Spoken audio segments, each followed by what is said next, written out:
Kroacia shtrëngon masat kundër turizmit të naftës.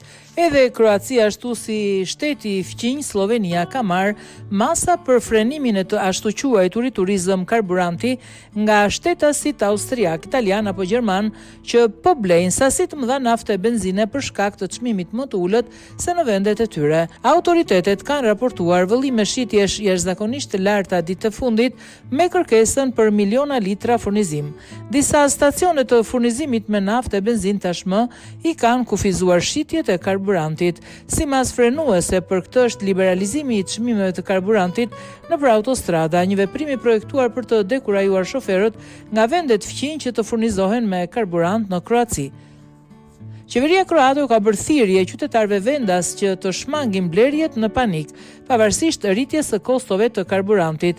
Sipas masave të reja, çmimi i naftës u rrit nga 1.55 euro në 1.73 euro për litër, ndërsa çmimet e benzinës u rritën nga 1.50 euro në 1.62 euro për litër.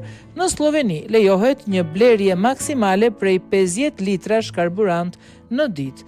Bizneset dhe fermerët kanë një kufi më të lartë prej 200 litrash, ndërkaq qeveria maqedonase shpalli gjendjen e krizës për një periudhë prej 30 ditësh, duke ulur TVSH-n për derivatet e naftës. Me vendim të Komisionit Rregullator për Energjetik, nafta u shtrenjtua me 3.5 denar, duke kapur shifrën e 95 presje 50 denarve, ndërsa çmimi i benzinës BS 95 dhe BS 98 mbetet i pandryshuar 86.50 denar. Në Shkup është konstatuar rritje e çmimit për vajin dhe vezët, ndërkohë qeveria e Histrian Miskrovskit ka prezantuar një paketë ndihme prej 20 milion eurosh për fermerët për furnizimin e tyre me karburant për nevojat e bujqësisë.